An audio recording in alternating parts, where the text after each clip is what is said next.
사랑하는 푸르니 또 하늘가족 여러분, 또 영상으로 함께 예배하는 우리 또 익명의 지체 여러분, 추석 잘 쉬셨습니까? 지루하고 또 단조롭고 답답한 그런 연휴 기간은 또 아니었습니까? 쉰다고 쉬었는데 쉰 것 같지 않은 또 그런 시간들 아니었나요?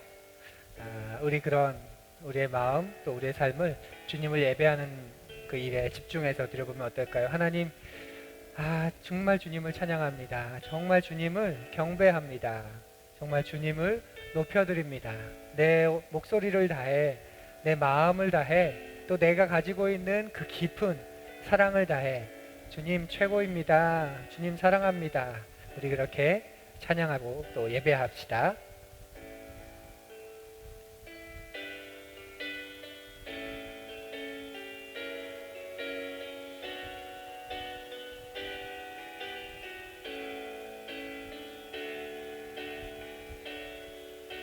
주 찬양합니다. 내 마음을 다해 주가 하신 놀라운 일들을 세상에 모두 전하리다. 주 찬양합니다.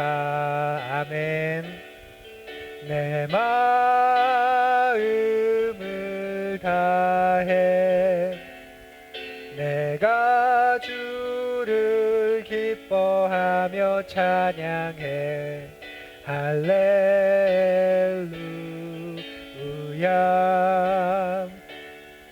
지극히 높으신 이름 찬양해 할렐루야. 주 찬양합니다. 주 찬양합니다.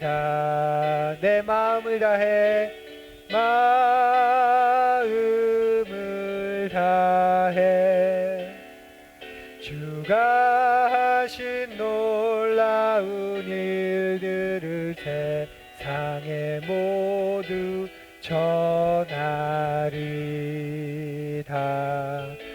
주 찬양합니다. 내 마음을 다해 내가 주를 기뻐하며 찬양해 할렐루야.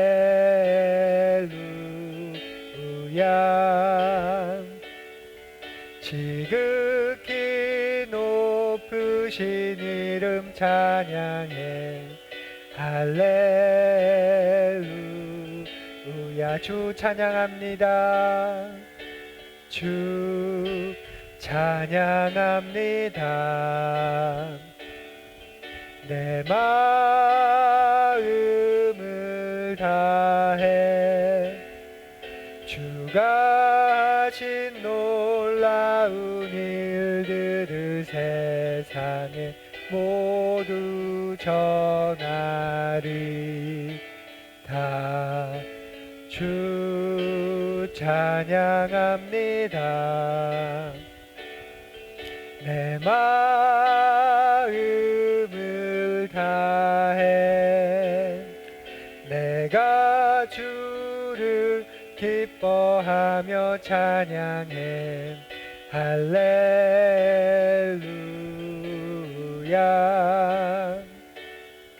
지극히 높으신 이름 찬양해 할렐루야. 내가 주를 기뻐하며 찬양해 할렐루야.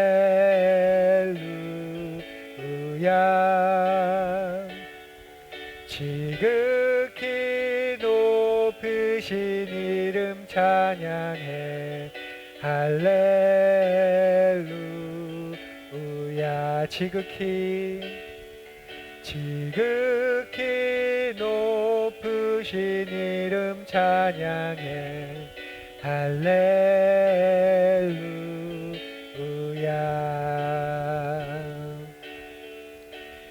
기도합시다. 지극히 높으신 주님 찬양합니다.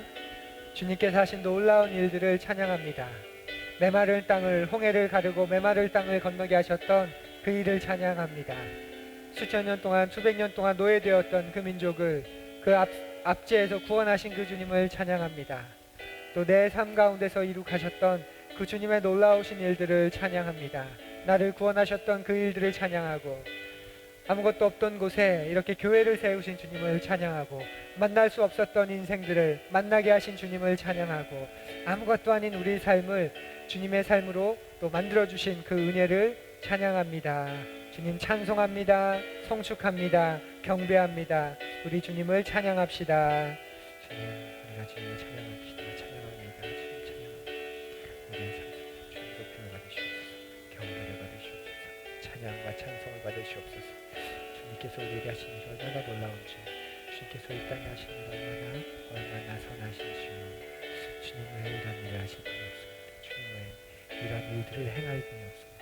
주님 왜 우리의 삶을 이렇게 아끼는 분이, 주님 왜 우리 삶을 이렇게 소중히 여기시는 분이, 우리 주님 왜 우리의 삶을 이렇게 아름답게 대하는 분이 없습니다. 주님 경배를 받으시옵소서. 찬양을 받으시옵소서. 성축을 받으시옵소서. 우리가 드리는 예배를 기뻐 받으시고 우리 가운데 함께 해주시옵소서. 함께 해주시옵소서.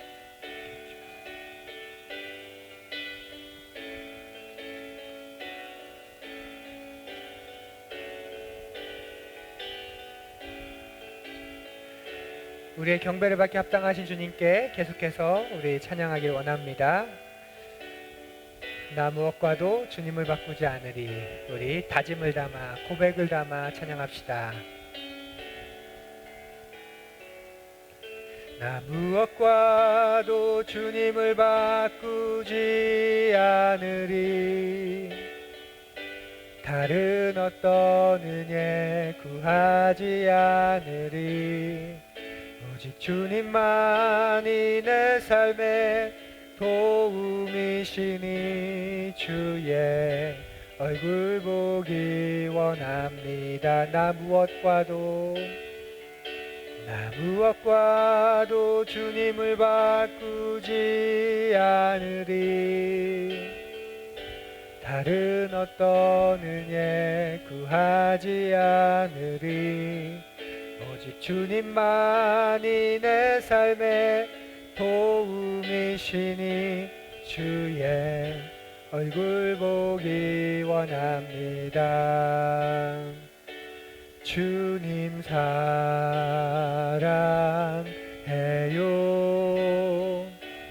온 마음과 정성 다해 하나님의 신실한 친구 되기 원합니다. 나 무엇과도 주님을 바꾸지 않으리. 다른 어떤 은혜 구하지 않으리. 오직 주님만이 내 삶의 도움이시니 주의 얼굴 보기 원합니다. 주님 사랑해요. 온 마음과 정성 다해 하나님의 신실한 친구 되기 원합니다. 주님 사랑합니다. 주님 사랑해요. 온 마음과 정성 다해 하나님의 신실한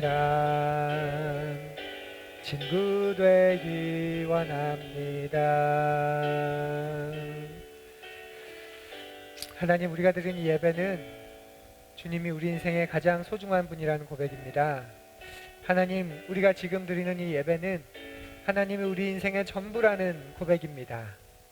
하나님, 우리가 지금 드리는 이 예배는 하나님이 우리 인생의 노래이시요, 우리 인생의 찬양이시요, 우리 인생의 생명이시며 힘이라는 우리의 고백입니다. 그 주님, 그 아버지 하나님을 다른 무엇과도 바꾸지 않겠습니다. 그 하나님 외에, 이미 우리에게 베풀어 주신 그 놀라운 구원의 은혜 외엔, 그리고 이미 우리에게 베풀어 주신, 우리를 자녀 삼으신 그 은총 외엔, 그리고 이미 우리에게 베풀어 주신 그 놀라운 영원한 삶, 또 하나님 나라의 백성의 삶, 우리를 통해 하나님의 꿈과 하나님의 뜻을 이루고자 하는 그 놀라운 일 외엔 다른 그 무엇 구하지 않겠습니다. 더하지 않겠습니다. 그런 우리의 고백을 받아 주옵소서. 예배를 통해 우리가 주님을 더 깊이 사랑하게 하시고, 주님을 더 깊이 알아가고, 그 주님을 닮아가 그 주님의 얼굴이 우리의 삶 속에 나타나는, 그 주님의 마음이 우리의 마음 속에 나타나는, 그 주님의 형상이 우리의 삶의 모양 가운데 나타나는 예배 되게 하여 주옵소서. 예수님 이름으로 기도드립니다. 아멘.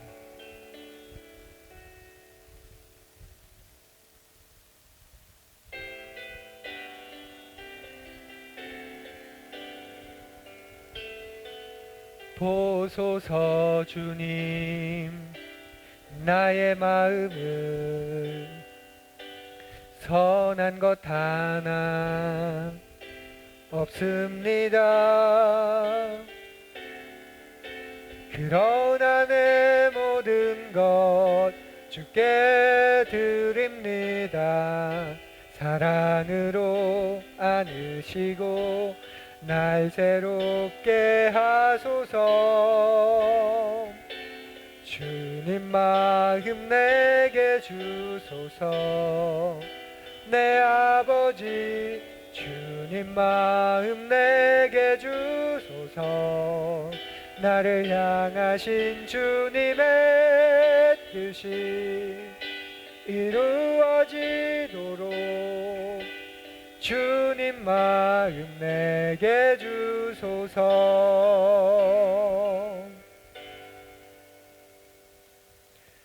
아름다운 글에 우리의 신앙을 담아 함께 낭독합니다. 너도 나도 집을 향한 그리움으로 둥근달이 되는 한가위.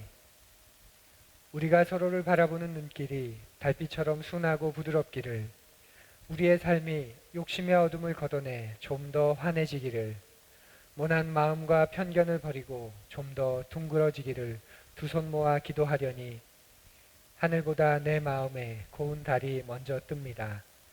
한가위 달을 마음에 걸어두고 당신도 내내 행복하세요. 둥글게.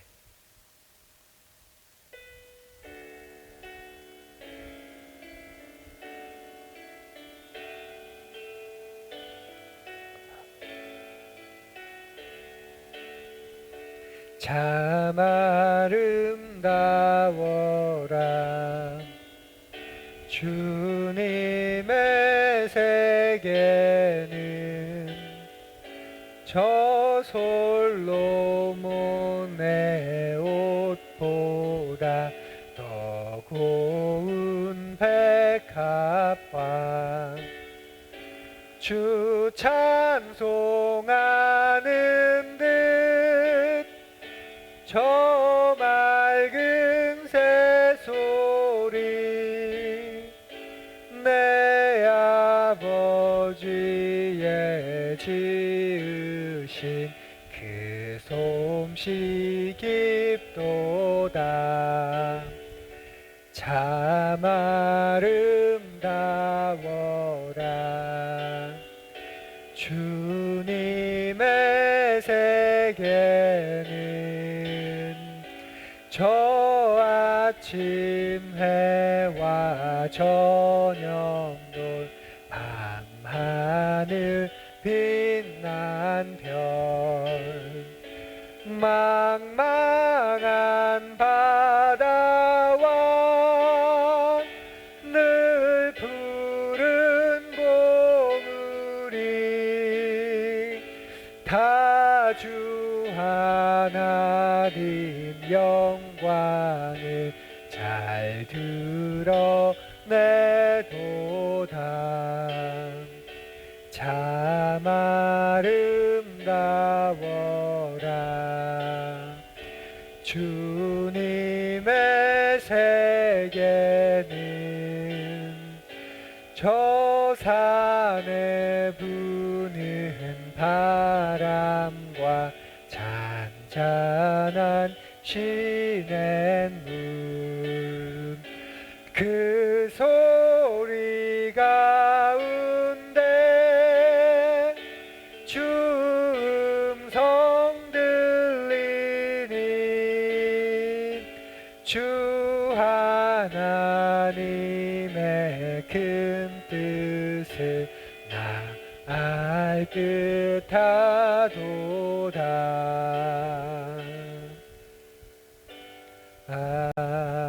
아멘.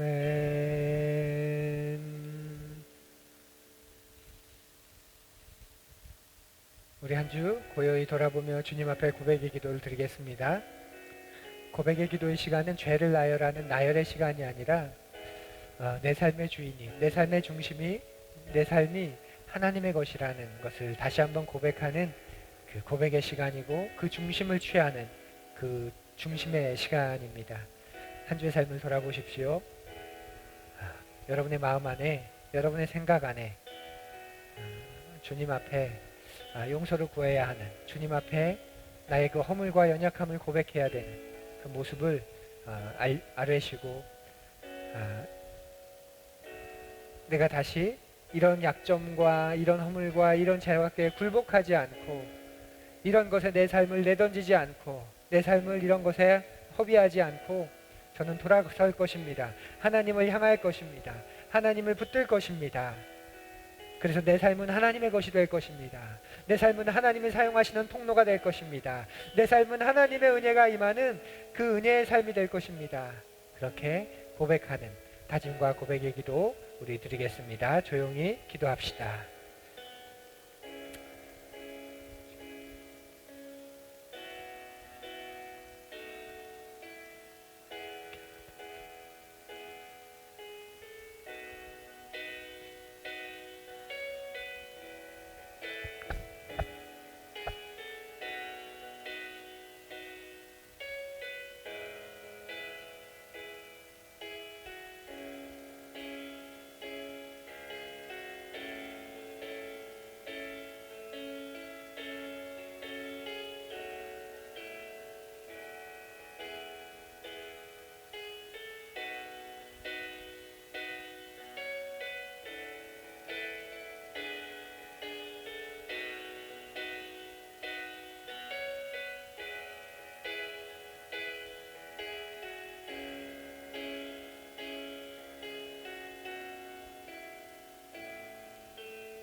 만일 우리가 우리 죄를 자백하면 그는 미쁘시고 의로우사 우리 죄를 사하시며 모든 불의에서 우리를 깨끗하게 하실 것이요, 세상은 우리의 약함과 약점을 들춰내며 얼마나 우리가 형편없는 사람인지, 얼마나 우리가 모자란 사람인지, 얼마나 우리가 자격 없는 사람인지 참소합니다.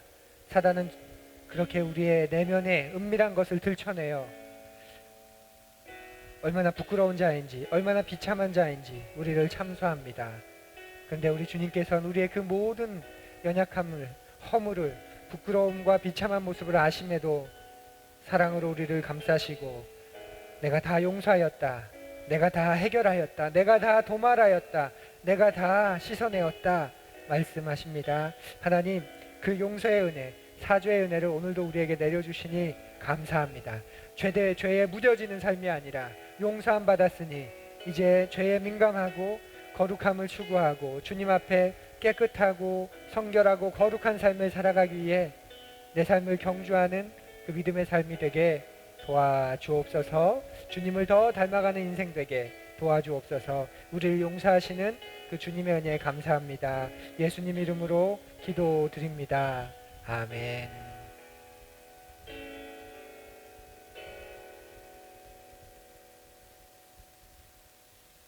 우리 함께 예배 말씀을 교독합니다. 오늘처럼 세상의 모든 사람들이 영원한 본향을 찾고 만나야 할 하늘 아버지를 배울 때가 있겠지요.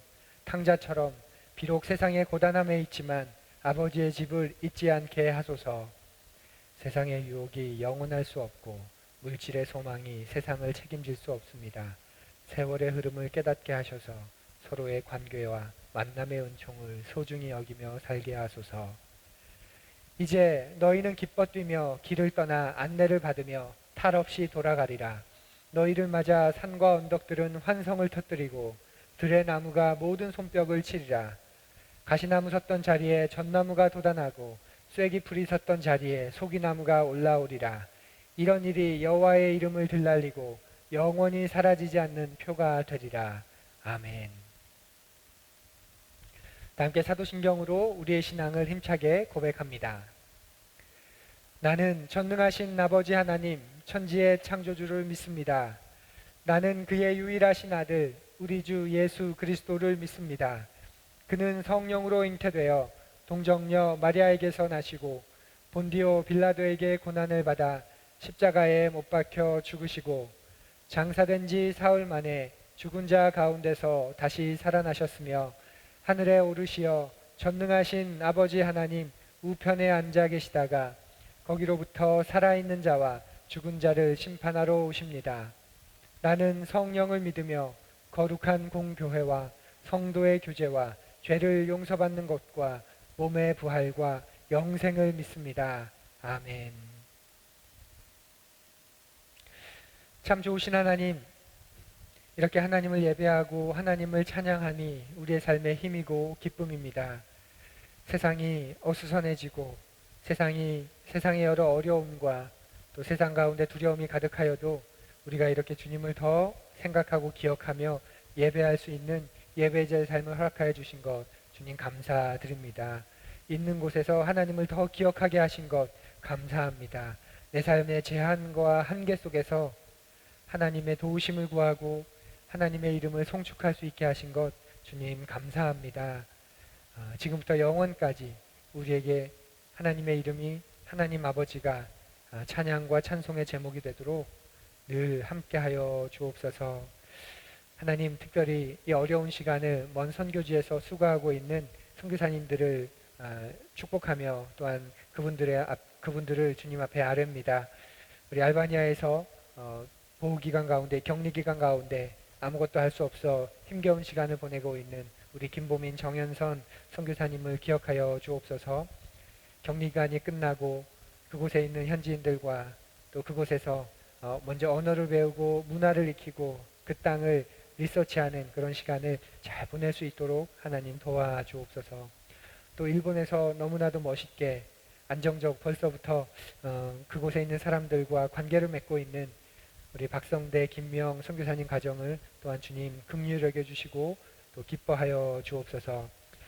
가지고 있는 재능과 달란트를 가지고 음악 수업을 통해 또 미술 수업을 통해 그리고 한글을 가르치는 수업을 통해 많은 일본인들에게 즐거움과 또 기쁨을 전하고 또 많은 사람들의 마음을 얻고 정기적으로 만나고 있는 그런 현지인들이 있다는 소식에 큰 감사와 또 감격이 되었습니다. 하나님, 그런 사역의 일들에 앞서 먼저 하나님과의 교제가 계속해서 깊어질 수 있게 하시고 특별히 주 자녀가 현지의 아이들로부터 따돌림을 당하지 않고 또 언어로 인해 어려운 일을 당하지 않고 한 걸음 한 걸음 잘 감당할 수 있도록 안정될 수 있도록 주님 도와주옵소서. 또 베트남에서 사업을 통해 전문인 선교를 하고 있는 우리 이누석 박정신 선교사님 가정을 주님 기억해 주시고 코로나19로 또 그 사업이 많이 어려운 가운데 있을 줄 압니다. 하나님, 그 어려운 시간을 잘 버텨내고 견뎌낼 수 있도록 하나님 도와주옵소서. 그래 그 사업을 통해 그 사업의 이익을 통해 또 그곳에서 고용하고 있는 베트남 현지인들에게 그 사업의 통로를 통해 예수 그리스도를 알게 하고 또 하나님을 전하고 또 하나님의 나라를 가르쳐 줄 수 있는 그런 귀한 사역을 잘 감당할 수 있도록 하나님 도와주옵소서. 또한 이 땅에 또 이곳 고촌이라는 곳에 우리 푸른교회를 심어 두셨습니다. 이 김포 안에 또 우리 교인들이 많이 살고 있는 강서 지역 안에 또 의왕과 또 곳곳에서 오고 있는 그 우리 교인들이 살고 있는 푸른이들이 살고 있는 그곳 안에 우리 푸른이들로 인해 하나님의 사랑이 또 하나님의 섬김이 전해질 수 있도록 하나님 도우시고 함께하여 주옵소서. 교회를 크게 하기 위해, 교회를 부흥시키기 위해 전하는 그런 전도의 삶이 아니라, 전도자의 삶이 아니라 내 안에 하나님의 생명이 있기에, 그리고 내게 부어주시는 그 하나님의 사랑이 흘러가길 원하시기에 자연스럽게 말을 통해 또 눈빛을 통해 그리고 손과 발의 섬김을 통해 그 사랑이 전해질 수 있도록, 그래서 언제 어디서나 하나님의 자녀로 그리스도인으로 살아갈 수 있는 우리 푸른이들이 되도록 하나님 도와주옵소서. 하나님, 올해 우리 푸른교회에 등록을 하는 하늘 가족들이 점점 한 가정 한 가정 늘어가고 있습니다. 주님의 은혜이고 주님께 감사를 드립니다. 그러한 사람이 늘어나는 것으로 또한 감사하지만 푸른교회의 비전 가운데 한 비전과 한 마음을 품고 살아가고 있는 그 마음으로 인해 주님 감사를 드립니다. 우리는 이 땅에 하나님 나라를 세우고 하나님 나라의 삶을 보여주는 하나님 나라의 백성이라는 그 커다란 비전을 공유하며 우리 푸른 공동체가 그 하나의 하나님 나라이고, 또 우리가 그 하나님 나라의 백성으로 이 땅 가운데서 하나님의 모습을, 하나님의 질서를, 하나님께서 원하시는 삶의 방식을 보여주고 연습하고 나타내는 그 삶을 살아가는 그 멋진 근사한 하나님의 백성인 것을 우리가 기뻐하고 즐거워하며 그 일에 드려질 수 있도록 주님 도와주옵소서. 새가족 성경 공부와 또 1대1 성경 공부를 잘 마침을 통해 이런 기본적인 삶의 또 교회의 마음들을, 또 기초들을 잘 쌓을 수 있도록 주님 도와주옵소서. 9월과 10월 일과 영성이라는 주제를 가지고 우리가 하는 일이, 또 우리가 하는 직업이 그저 밥벌이가 되지 않기를 원합니다. 그 일을 하는 동안, 또 그 직장을 다니고 있는 동안 그것이 우리의 소명의 자리가 되기를 원하는 마음으로 또 말씀을 연구하고 또 공부하고 있습니다. 하나님, 이 말씀이 우리에게 잘 또 소화되게 하시고 또 잘 쌓여지게 하여 주셔서 적어도 세상의 관점으로 내가 하는 일을 바라보지 않게 하시고, 세상의 관점으로 내가 직업을 대하고 또 일터에 있는 사람들을 대하지 않도록 주님 도와주옵소서. 우리를 그렇게 성숙시켜 주시고 성장시켜 주시고, 그래 우리 일터가, 우리의 직업의 현장이 우리가 하나님을 경험하고 하나님을 닮아가는, 하나님의 은혜의 도우심을 풍성히 경험하는 또 다른 선물이 될 수 있도록 주님 도와주옵소서. 예수님 이름으로 간절히 기도드립니다. 아멘.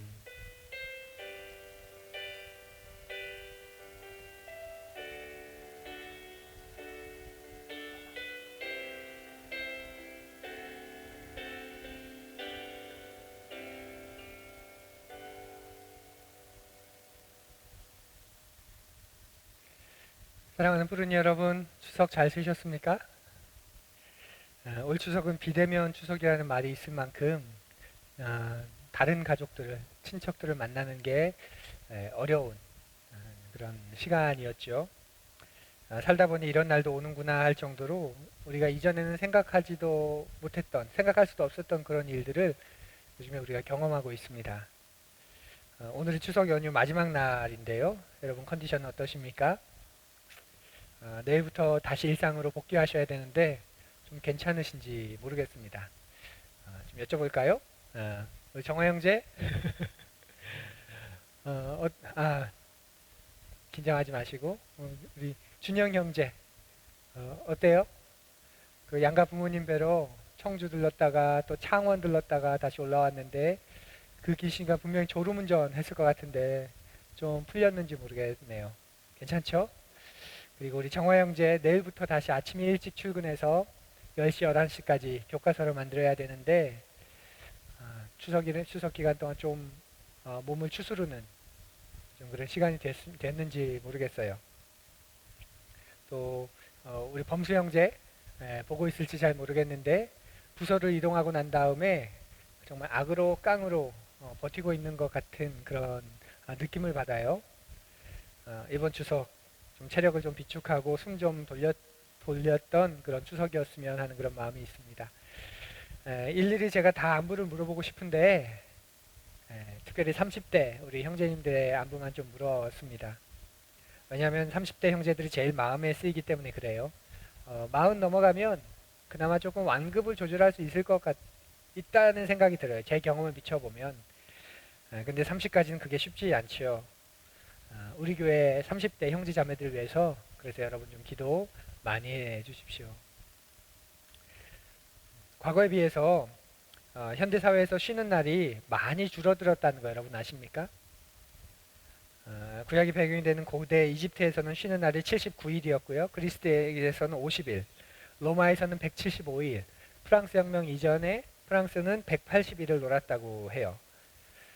그런데 로마와 프랑스 혁명 이전 프랑스는 거의 1년의 절반을 놓은 거예요. 175일, 180일, 365일 중에. 그런데 올해 우리나라의 휴일 수는 토요일까지 포함하면 117일 정도가 됩니다. 고대 이집트와 고대 그리스는 노예 사회였기 때문에 쉬는 날이 그렇게 많이 필요가 없었죠. 노예는 태어나서 죽을 때까지 죽도록 일만 하는 사람이었어요. 죽어야만 쉴 수 있는 존재였죠. 그런 반면에 귀족들은 1년 내내 노는 사람들이었습니다. 그런데 오늘날은 거의 모든 사람들이 일을 해야 하는 시대가 됐습니다. 제가 어렸을 때만 해도 아버지 혼자 벌어도 가족을 모두 먹여 살릴 수 있을 만큼 충분했던 그런 시대였어요. 그래서 월급날이 되면 아버지 안주머니에 있는 두툼한 그 월급 봉투 그것을 꺼내면서 그 가장의 그런 어깨에 있는 그런 자부심, 그래서 그 가정이 멋있어 보이는 그런 시대였습니다. 또 그 월급 봉투를 보면서 왜 이렇게 이번 달은 왜 이렇게 얇아? 뭐 그러면서 그 마누라의 잔소리를 듣는 게 정겨웠던 그런 시대였죠. 그때는 거의 대부분의 사람들이 자기를 중산층이라고 여겼습니다. 그런데 오늘날은 두 사람이 벌어도 충분하지 않은 그런 빠듯한 시대가 돼버렸네요. 여성도 일을 할 수 있는, 가사와 육아에만 매달릴 필요 없는, 그래서 얼마든지 본인의 재능과 또 소질을 살려서 일할 수 있는 것은 분명 바람직한 사회가 되었다고 볼 수 있습니다. 뭐 아직까지 완벽하진 않지만요. 그럼에도 그렇게 두 사람이 일함에도 불구하고 삶은 더 팍팍해졌고 더 벌고 더 일해도 평안은커녕 염려만 가득해집니다. 둘이 버는데도 오히려 더 어려워졌다고 말하기까지 합니다. 그만큼 우리가 일하는 일터가 직업의 현장이 그리 녹록하지 않기 때문입니다. 오늘은 여러분과 그 이야기를 좀 해보려고 합니다. 10월까지는 계속 이렇게 일과 영성에 대한 우리 주제를 가지고 강해 설교를 이어갈 텐데요. 준비하면서 그런 생각이 듭니다. 한 달만 할 걸 하는. 왜냐하면 이 주제가 굉장히 넓고 굉장히 또 어떤 부분에서는 굉장히 전문적이기 때문에 그렇습니다. 그래서 제가 미리 준비하면서 짜놓은 그런 구성과 내용대로 지금 그렇게 이어지지 않는 부분들이 좀 많이 있습니다. 그리고 이 정도만 내가 연구하고 이야기해도 될까 하는 그런 약간의 두려움도 있습니다. 그만큼 큰 주제이고 많은 내용이 각각의 세부 내용까지 이야기해야 비로소 조금 온전하게 전할 수 있는 그런 주제들이 많기 때문에 그렇지요. 원론적인 이야기만 해서는 안 되겠다라는 그런 부분도 많이 느끼고 있기 때문입니다. 그럼에도 원래의 계획대로 계속 더 이야기를 해나가는 이유는 원론적인 것이라 할지라도 또 약간 깊이 들어가지 못하고 그 앞에서 이야기를 설교 시간이 한정되어 있기 때문에 마무리를 해야 되는 그런 상황이라 할지라도 우리가 들어보지 않았던, 어쩌면 들을 수 없었던, 어쩌면 많이 듣지 못했던, 그래서 일 그러면 직업 그러면 경영학에서 말하는 또 세상에서 말하는 그런 것들이 우리의 기저에 많이 깔려 있었던 그런 우리에게 깊이는 들어가지 못한다고 해도 원론적이라 해도 성경은 성경의 가이드라인은 성경의 울타리는 이런 거야 라고 말할 수 있는 것만으로도 충분하겠다. 그 가치는 있겠다. 그런 마음 때문에 계속 이어가려고 하는 그런 생각입니다. 그리고 지금은 또 충분하지 않은 것 같다고 해도 이런 전체적인 이야기를 먼저 살피고 나면 그 위에서 다음에 다시 기회가 되면 수요 성경 공부나 금요 기도회나 또 주일 오후 예배나 하는 그런 시간에 좀 더 심도 있고 현실적인 우리의 이야기를 할 수 있겠다는 또 그런 마음이 있기 때문에 그렇습니다. 오늘 계속해서 좀 우리 일과 직업에 대한 이야기 이어가겠습니다. 먼저 오늘 말씀 우리 함께 읽죠. 오늘 말씀 전도서 4장 7절에서 11절까지의 말씀인데요. 우리 새 번역 말씀을 가지고 읽어보지요. 전도서 4장 7절, 죄송합니다. 데살로니가전서 4장 7절에서 11절 말씀입니다. 하나님께서 우리를 불러주신 것은 더러움에 빠져 살게 하시려는 것이 아니라 거룩함에 이르게 하시려는 것입니다. 그러므로 이 경고를 저버리는 사람은 사람을 저버리는 것이 아니라 여러분에게 성령을 주시는 하나님을 저버리는 것입니다. 교우들에 대한 사랑을 두고서는 여러분에게 더 쓸 필요가 없겠습니다. 여러분이 직접 하나님께로부터 서로 사랑하라고 하시는 가르침을 받아서 온 마케도니아에 있는 모든 형제 자매에게 그것을 실행하고 있기 때문입니다. 형제 자매 여러분, 우리는 여러분이 더욱더 그렇게 하기를 권면합니다. 그리고 우리가 여러분에게 명령한 대로 조용하게 살기를 힘쓰고 자기 일에 전념하고 자기 손으로 일을 하십시오. 오늘 우리가 함께 나눌 이 말씀이, 이 본문이 쓰여진 데살로니가 전서는 바울이 쓴 편지 가운데 가장 먼저 쓰여진 편지로 받아들여지고 있습니다. 가장 초기 서신이 되는 거죠. 바울은 지금 자기의 가장 초기 서신 가운데에서 사람에게 가장 본질적인 두 가지 사명이 있다는 것을 말하고 있습니다. 우리 7절의 말씀을 한 번 더 읽어보지요. 하나님께서 우리를 불러주신 것은 더러움에 빠져 살게 하시려는 것이 아니라 거룩함에 이르게 하시려는 것입니다. 바울이 말하는 두 가지의 우리의 본질적인 사명, 그 가운데 첫 번째는 바로 더러움에 빠져 사는 게 아니라 거룩함에 이르는 거라고 말합니다. 여기서 거룩함에 이른다는 건 쉽게 말하면 하나님을 닮아간다는 거죠. 하나님을 닮아가는 것. 그것이 우리의 삶의 본질적인 두 가지 가운데 첫 번째 거라는 거예요. 그러면 여러분, 우리는 어떻게 하나님을 닮아갈 수 있을까요? 거룩해라, 하나님을 닮아간다, 뭐 이런 말을 하는데 어떻게 우리는 하나님을 닮아갈까요? 바로 예배를 통해서 가능합니다. 우리가 하나님을 닮아가는 건 예배를 통해서만 가능합니다. 우리는 하나님을 닮으려고 아무리 지식적으로 애를 써도 하나님을 닮아갈 수 없어요. 하나님을 닮아가는 건 그분의 인격 앞에 내 인격이 설 때, 이렇게 마주 설을 통해 그분의 인격을 우리가 본받을 때, 이것이 예배잖아요. 나라는 존재가 하나님의 앞에 서고, 나라는 인격이 하나님 앞에, 하나님의 인격 앞에 서고, 그 하나님의 인격이 나의 삶을 덮을 때 그 인격의 영향력으로 인해서 내 인격이 변화되는 것, 그것이 바로 예배입니다. 그래서 그 예배를 드림을 통해서 예배 외에는 사람이 거룩함에 이를 수 있는 길이 없습니다. 여러분 기억하십시오. 도덕적으로 수준이 높아지는 건 여러분 예배를 드리지 않아도 가능합니다. 여러분이 도덕적으로 윤리적으로 좀 수준이 높아지는 건 예배를 드리지 않아도 가능해요. 그건 공부해도 가능하고요. 또 뭔가 연구를 해도 가능할 수 있어요.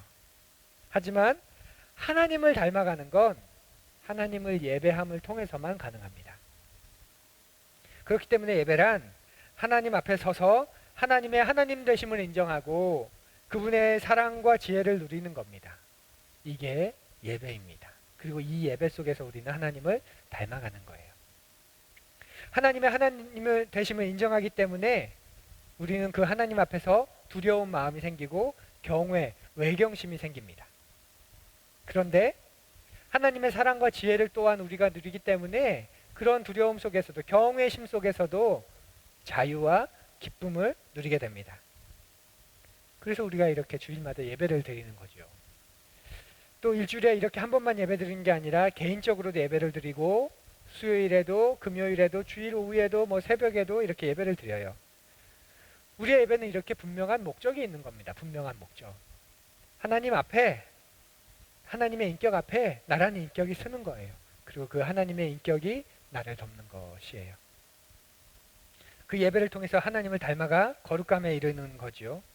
그래서 엄밀하게 말하면 예배를 많이 드릴수록 어떻게 돼야 되죠? 하나님을 닮아야 됩니다. 예배를 많이 드릴수록 어떻게 돼야 된다고요? 하나님을 닮아가는 거죠. 여러분 몇 년째 예배 드리고 계십니까? 10년, 20년, 30년, 70년 계십니까? 예배 드린 지 70년 되었다. 그리스도 우리가 하나님의 형상을, 하나님의 인격을, 예수 그리스도의 장성한 분량을 우리가 닮아가는 거예요. 주눅 들지 마십시오, 여러분. 여러분에게 위로의 말씀을 드리면 그렇게 예배가 그런 거라면 그 예배를 기획하고 집례하는 저는 어떨까요? 예, 거의 하나님 비슷해서 있어야 돼요. 하나님 비슷해져 있어야 돼. 예, 근데 제가 어떤 사람인지는 저희 아내에게 물어보시면 됩니다. 예, 그렇다고 직접 물어보지는 마시고, 예, 좀 위로가 되실지 모르겠습니다. 그럼에도 불구하고 분명한 겁니다. 예배는 우리가 하나님을 닮아가는 것이고, 예배를 통해서만 우리는 하나님을 닮아갈 수 있습니다. 우리에게 그런 기대감이 있으면 좋겠어요. 저는 그런 기대감이 있습니다. 예배를 통해 내가 하나님을 닮는 데까지 이를 것이다. 그런 기대가 있습니다. 그래서 예배가 소중하고 예배를 드리되 정말 제대로 드리고 싶고 뭔가 횟수를 늘리기 위한 예배가 아니라 내가 온 마음과 정성을 온전히 드리는 그런 예배가 있기를 원합니다. 이렇게 예배를 통해 하나님을 닮아가는 사람들이 하는 일 가운데 가장 중요한 게 뭘까요? 바로 사랑하는 겁니다. 사랑하는 것. 오늘 말씀을 보면 하나님을 닮아가는 사람들에게 바울 사도가 가장 본질적인 것 두 번째를 말해요. 첫 번째는 하나님을 닮아가는 거다. 그리고 두 번째는 바로 사랑하는 거다. 이렇게 말하는 사랑하는 것. 그런데 오늘 말씀 뒷부분에 가면 그 사랑하는 걸 좀 표현을 또 바꿔서 말합니다. 그래서 이게 관련이 있을까 싶은 마음이 들 만큼 의문이 생기기도 합니다. 우리 같이 읽어보지요. 교우들에 대한 사랑을 두고서는 여러분에게 더 쓸 필요가 없겠습니다. 여러분이 직접 하나님께로부터 서로 사랑하라고 하시는 가르침을 받아서 온 마케도니아에 있는 모든 형제에게 그것을 실행하고 있기 때문입니다. 그런데 그 사랑을 어떻게 실행하나요? 형제자매 여러분, 우리는 여러분이 더욱더 그렇게 하기를 권면합니다. 그리고 우리가 여러분에게 명령한 대로 조용하게 살기를 힘쓰고 자기 일에 전념하고 자기 손으로 일을 하십시오. 바울은 인간의 가장 본질적인 사명, 거룩, 사랑 이것을 말하는데 특별히 사랑을 말하면서 그 사랑이 뭐냐면 일하는 것이다 이렇게 말합니다. 여러분 좀 이해되십니까? 이 본문 속에서 이 어떤 관계는 이해가 되시죠? 의미는 제가 이제 말씀을 드릴 거지만 관계는 이 맥락 속에서 이해를 하시면 좋겠습니다. 예배와 노동, 그래서 노동과 예배는 우리의 인생을 엮어가는 시줄과 날줄이 되는 겁니다. 노동과 예배를 통해서 우리 인생이, 여러분의 인생이 직조처럼 이렇게 짜여져 가는 거예요. 이들 가운데 어느 것 하나만 약해져도 인생이라는 직조물은 제대로 짜여지지 않습니다. 그게 하나님의 원래 디자인입니다. 노동과 예배, 이 두 가지는 서로를 격려하지만 또 서로를 견제합니다. 견제한다는 말은 어떤 의미냐면 우리의 일은 예배를 통해서만 그 의미가 부여되고 속도가 조절되고 일이 우리 인생의 주인이 되려고 하는 속성을 통제할 수 있다는 거예요. 그런 의미에서 일과 예배는 서로 견제해요. 견제. 그래서 예배는 노동에 있어서 굉장히 중요한 부분입니다. 이것을 우리가 전제해야 됩니다. 이런 전제가 없다면 우리의 노동, 우리의 일은 세상 사람이 말하는 노동, 세상 사람이 말하는 일과 별반 다를 것 없습니다. 오히려 함몰돼 버리는 거죠. 여러분 이 성경이 말하는 이 전제를 잊지 마십시오. 확고히 하십시오. 꼭 기억하시면 좋겠습니다. 우리 인생이 뭐라고 말씀드렸죠? 우리 인생은 노동과 예배가 일과 예배가 씨줄과 날줄이 되어서 엮어가는 것. 그것이 예배입니다. 이런 전제하에 이제 일과 직업에 대한 이야기를 좀 해보겠습니다. 여러분 일과 직업은 다르다는 것 말씀드렸죠. 이미 여러 차례 이야기를 했는데 일, 노동은 그냥 일하는 겁니다. 일하는 것. 그리고 그 일하는 것 가운데서 직업적으로 될 수 있는 것들도 있고 직업이 되지 않는 것도 있어요. 직업이라 함은 뭐 고용이라고 표현할 수 있겠죠. 고용이라고. 일반적으로 직업이란 노동에 비해서 조금 더 사회적이고 경제적인 책임을 가지고 있는, 그래서 거기에 따른 보상을 얻는 그런 것들을 직업이라고 여기면 뭐 크게 뭐 반드시는 아니지만 뭐 크게 문제되지 않습니다. 그렇다면 이 직업과 인생은 어떤 관계가 있을까? 이제 그걸 좀 살펴보려고 하는데요.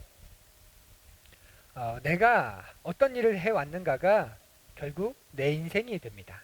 내가 어떤 일을 해왔는가, 그것이 내가 누구인가를 말해주는 거예요.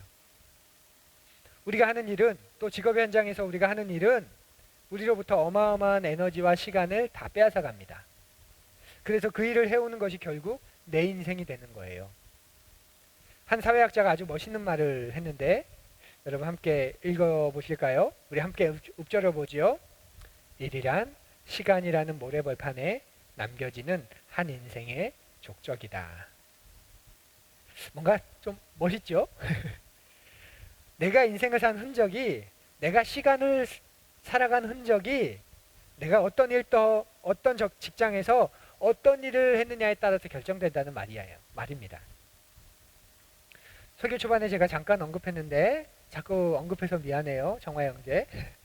우리 정화 형제는 교과서를 만드는 시즌이 되면 아침 8시에 나가서 밤 12시 가까이 되도록 몇 달 동안 그런 일을 합니다. 매년 그것을 또 반복합니다. 그래서 살도 빠지고 스트레스도 이만저만이 아닙니다. 긴장감도 가득하지요. 게다가 주일도 나가야 하는 날도 굉장히 많습니다. 그렇게 해서 그 교과서가 국정교과서로 채택이 되면 좋겠는데 채택이 되지 않으면 어떨까? 그런 긴장감과 부담감이 어마어마합니다. 또 아직 여러분이 얼굴을 못 보셨는데요.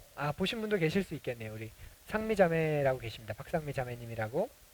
아마 대면 예배를 하면 만나게 되실 텐데 교회를 다니는 수간호사분을 만나서 당신이 이제 주일에 교회에 나가서 예배를 드려야 되니까 이 상미자매는 이 주일 붙박이로 출근을 해야 됩니다. 간호사이시거든요. 수간호사를 대신해서 거의 수간호사급인데 지금 수간호사 안 하고 계셔요. 그러다 보니까 수간호사가 비는 타임에 그걸 또 맡아야 되니까 나는 주일에 교회에 가야 되니까 주일을 맡으라. 거의 이런 분위기입니다. 그래서 주일이 사라진 지 오래입니다. 그러고 보니까 주일 대면 예배를 해도 못 만날 확률이 더 높겠네요, 여러분. 또 제 아내도 아이 넷을 키우면서 거의 성인 수준에 도달해 있습니다. 우리 아이들 입맛이 다 달라서요. 먹고 싶은 게 다 있습니다. 그래서 새로 만드는 반찬이 몇 끼마다 3가지 이상은 꼭 있어야 합니다. 보통은 밑반찬에 여러 가지 밑반찬에 메인 반찬이 하나잖아요. 그런데 저희 집은 메인 반찬이 3가지 이상은 기본이 3가지입니다. 그리고 꼭 제때 안 먹거나 제대로 안 먹고 나서 다 치우고 나면 배고프다고 하죠. 거룩한 사모가 그럴 때 욕할 수 있을까요? 욕을 못하죠. 다시 차려요. 다만 그 마음에 너희도 나중에 너희 같은 거 꼭 만나라. 그래서 나처럼 너희도 거룩해져라. 이제 그런 선한 마음을 가지고 그 시간에 인내하고 있습니다. 우리가 그렇게 우리에게 맡겨진 일을 하고 있는 거예요. 내 인생을 거기에 쏟아붓고 있는 거죠. 그러니 내 인생이 내 삶에 끼치는 영향이 얼마나 크겠습니까? 이렇게 우리의 인생을 형성하는 직업이 사람에 따라 그런데 그 단계가 다 다릅니다. 이것과 관련한 좋은 책 하나를 좀 소개해 드리려고 하는데요. 바로 케빈 브랜플렉과 그의 아내인 케이 마리 브랜플렉이 쓴 소명찾기라고 하는 책이 있습니다. 아주 좋은 책입니다. 이 책에 나오는 부분을 좀 거의 그대로 제가 인용을 해보려고 해요. 그 직업을 대하는 5가지 단계 있습니다. 직업을 선택하거나 또 직업을 실제로 그 일을 하고 있을 때 5가지 단계. 먼저는 우리의 인생을 형성하는 직업의 첫 단계는 바로 돈벌이 수준의 단계입니다. 돈벌이 수준. 뭐라고요? 돈벌이 수준. 이럴 땐 좀 얘기 좀 해주십시오. 여러분이 좀 집중하면 좋겠다는 의미로 제가 반응을 좀 구하겠습니다. 첫 번째 단계가 뭐라고요? 네, 돈벌이 수준의 단계입니다. 이 단계에 있는 분들이 주로 말하는 게 입에 풀칠하기 위해 일한다는 거예요. 뭐 지금은 그런 말 하지 않지만 목구멍이 포도청이어서 그냥 겨우 일한다, 죽지 못해 일한다 이런 겁니다. 여러분 일과 직업을 통해서 돈을 버는 것 굉장히 중요한 겁니다. 지난주에 충분히 말씀을 드렸다고 저는 생각하는데 잘 모르겠다 하시는 분 지난주 설교를 좀 들어주시면 좋겠어요. 나와 내가 사랑하는 사람이 먹고 살 수 있도록 지원하는 그 일은 제가 지난주에 어떤 일이라고 했죠? 거룩한 일이라고 했잖아요. 거룩한 일. 나와 우리가 사랑하는 사람을 먹여 살리는 일은 하나님께서 나에게 맡기신 거룩한 일이 됩니다. 그렇기에 내가 하는 일이 돈벌이 수준의 일이라도 그러한 사고로 우리는 일해야 합니다. 오히려 일하지 않는 게 죄악입니다. 앞으로 일할 거야. 앞으로 난 돈 많이 벌 거야. 그러면서 지금 마땅히 해야 할 일을 하고 있지 않는 것, 내가 상황이 안 돼서 일을 하지 않는 것 말고 자발적으로 일하지 않는 것, 그것은 죄악입니다. 성경적으로는 하나님께서 기뻐하시지 않는 거예요. 돈벌이 수준의 일은 일과 직업에 있어서 분명히 가장 낮은 수준의 일이긴 하지만 그럼에도 아주 귀한 수준입니다. 그런데 사람들이 이 단계에만 머물러 있으면 여러분 행복할까요? 행복하지 않을 거예요.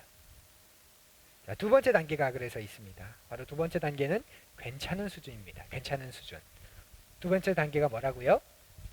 괜찮은 수준. 어느 정도 불만은 있어요.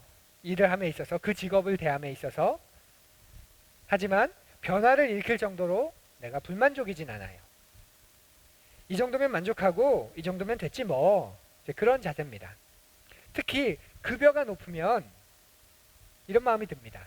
일 자체는 마음에 들진 않지만 급여가 높으니까 괜찮은 수준으로 살아가는 거죠. 그래도 돈 받잖아. 그래도 벌이가 되잖아. 이 정도 임금 이만큼이나 받으면서 할 수 있는 일 별로 없어. 그래서 이 괜찮은 수준에 머무는 사람들이 일과 직업의 세계에서 상당히 많습니다. 그 일 하는 것, 그 일 자체로는 기쁨과 만족이 그렇게 크지 않아요. 그래도 그 일을 해서 꽤 많이 버니까 그런 마음이죠. 분명히 좀 변화를 주고 싶은데, 좀 변화가 되었으면 좋겠다 하는 그런 마음이 있는데, 달라지기에는, 변화하기에는 내가 지불해야 되는 대가가 너무 크기 때문에 용기가 나지 않아서 이 정도면 돼, 이 정도면 하면 되고 다 그런 거지 뭐, 그냥 하자, 할 수 있을 만큼 계속 해보자, 이런 것입니다. 이것이 괜찮은 수준의 모습입니다. 어쩌면 우리 푸른이 여러분들 가운데, 하늘가족 여러분들 가운데 많은 부분이 이 괜찮은 수준에 머무르고 있는 가능성이 많을 수 있습니다. 그 다음 세 번째 단계가 있는데요. 세 번째 단계는 즐거운 수준입니다. 즐거운 수준. 세 번째 단계가 뭐라고요?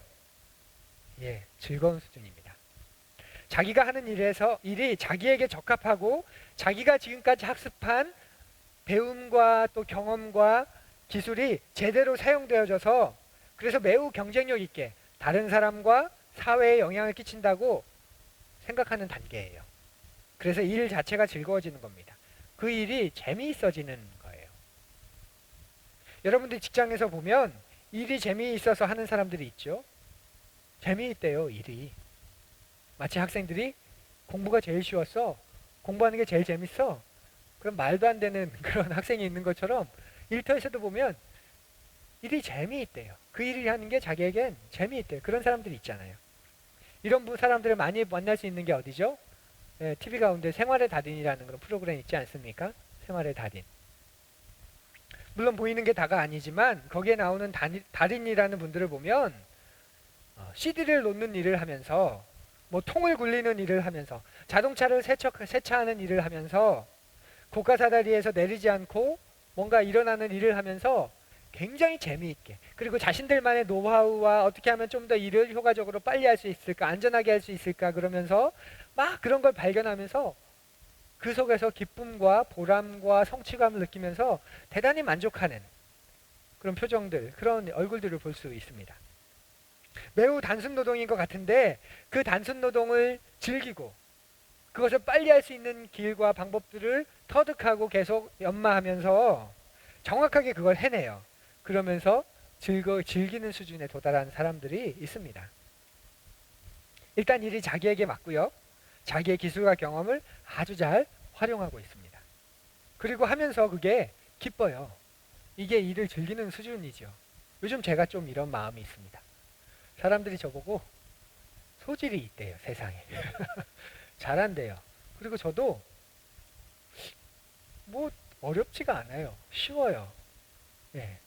주변에 이런 사람들이 있습니다. 즐기는 수준이죠.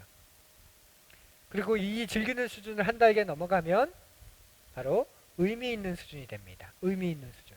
어떤 단계라고요? 의미 있는 수준의 단계. 그런데 이 의미 있는 수준하고 즐기는 수준은 바뀔 수도 있습니다. 때에 따라서. 근데 우리가 지금 원하는 건 정교하게 이 단계를 나누는 게 아니라 각각의 단계들을 한번 생각해 보는 것 자체가 있기 때문에 세 번째가 즐기는 거냐, 의미 있는 거냐, 네 번째가 어떤 거냐, 네, 그것이 그렇게 중요하진 않습니다. 이 즐기는 수준을 넘어서서 의미 있는 수준에 도달하게 되면 이제 내가 하는 일이, 내가 즐기는 그 일이, 내가 잘하고 있는 그 일이 중요한 목적을 성취하는 데 사용된다는 걸 아는 그런 단계입니다. 자신이 속한 조직이나 공동체, 더 나아가서는 사회와 세계에 내가 하는 일이 어떤 영향을 끼치고 어떤 선한 열매를 거두는지를 생각할 줄 알게 돼요. 그래서 자신이 하는 일이 의미 있는 일이라고 스스로 느껴지게 돼요. 주변 가운데 여러분 이런 분들 본 적 있죠? 네. 그게 되게 작은 일인 것 같은데 내가 봤을 땐 평범한 일인 것 같은데 이분은 그것이 굉장히 의미 있는 일이라고 여기고 그 일을 기뻐하면서 하고 즐거워하면서 해요. 감사하면서 하는 거죠.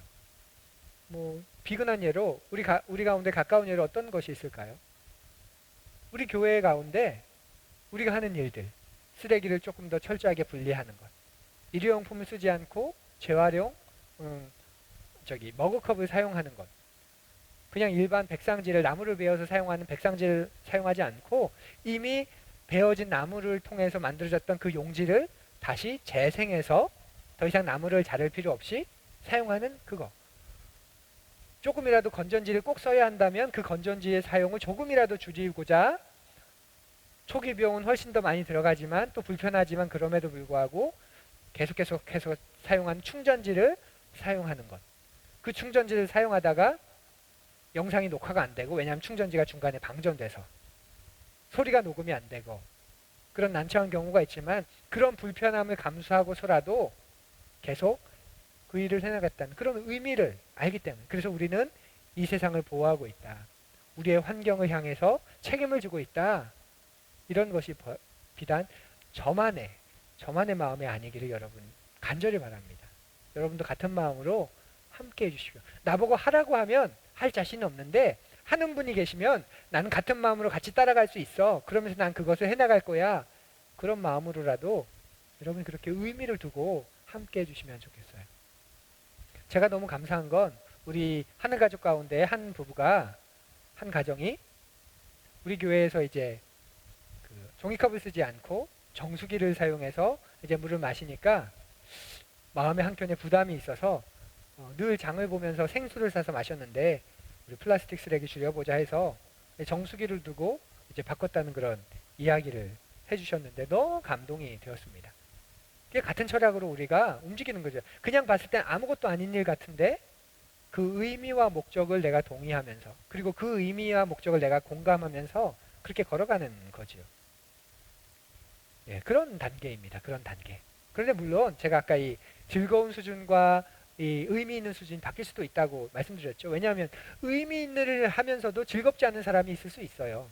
그 일 자체는 굉장히 의미 있는 일인데 억지로 혹은 끌려서 어쩔 수 없이 뭐 할 수 있는 그 일을 하고 있는 사람이 있을 수 있습니다. 그런 의미에서 보면 셋째 단계가 의미 있는 수준, 넷째 단계가 그 의미 있는 일을 즐거운 마음으로 하는 뭐 그렇게 단계를 표현할 수도 뭐 분명히 있을 겁니다. 의미 있는 일을 하는데 즐겁지 않아요. 저는 행복하지 않은 목사님을 많이 만났습니다. 목회를 하면서 행복하지 않은 목사님들.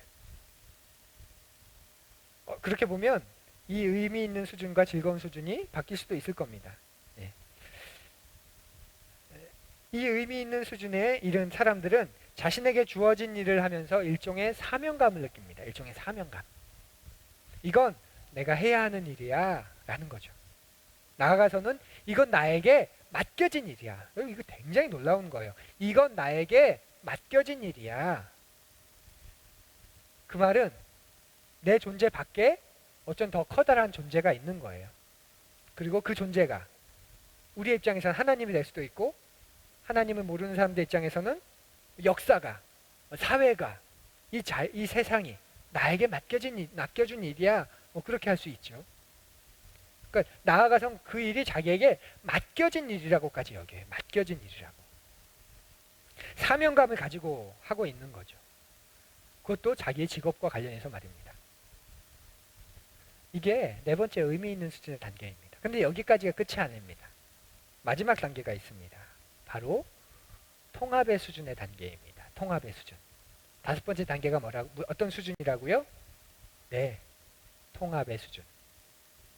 이 통합의 수준은 그 사람이 가진 직업, 그 사람이 하고 있는 일이 그 사람 자체를 표현해 주는 겁니다. 그 사람이 하고 있는 일, 그 사람이 직업, 이게 그 사람 자체를 표현해 주는 거예요. 직업의 수준에서, 세계에서 이 통합의 수준에 이른 사람은 자신의 본연의 모습으로 존재하면서 돈을 버는 것처럼 보여요. 그러니까 일하는 것과 돈을 버는 것, 그리고 자기 본연의 모습이 그렇게 다르지 않다는 말입니다. 그의 목적과 비전은 그의 직업 속에, 그가 하는 일 속에 선명하게 나타납니다. 그래서 그의 인격의 정체성은 그가 하는 일의 정체성과 연결돼요. 쉽게 말하면 그가 하는 일은 그 사람다운 겁니다. 그 사람이 하는 일이 그 사람다운 거예요. 그의 인격은 그가 하는 일에 매우 적합합니다. 그래서 더 열정을 가질 수밖에 없고 더 나은 기회와 전문성을 추구하는 거죠. 이것이 통합된 단계입니다. 통합된 단계. 쉬운 예를 한번 들어보면 여러분 선생님들을 한번 떠올려 보십시오. 선생님. 그 뭐 학교 선생님이건 어린이집 교사건 교사를 한번 떠올려 보십시오. 교사들 가운데 이 통합의 수준에 이른 선생님들이 있지 않습니까? 여러분의 학창 시절을 근거해 보면 또 주변에서 들리는 미담을 우리가 들어보면 그 선생님, 그분의 인격과 그분이 가르치는 내용과 그분이 가르치는 방식, 그러니까 학생들을 대하는 방식이 어때요? 하나예요. 다르지 않아요. 이게 통합의 수준에 이른 사람의 모습입니다. 우리가 가끔 이런 말 하지 않습니까? 그 선생님 정말 참 잘 가르치는데 성격은 아니야. 통합이 되지 않은 거죠. 목회자도 일종의 교사죠. 제가 목사이기 때문에 목사 얘기를 많이 해야 욕을 안 먹어요. 그죠? 목회자도 교사입니다. 그런 얘기 많이 하지 않아요. 목사님, 그 목사님 설교는 정말 잘하는데 성격은 아니야.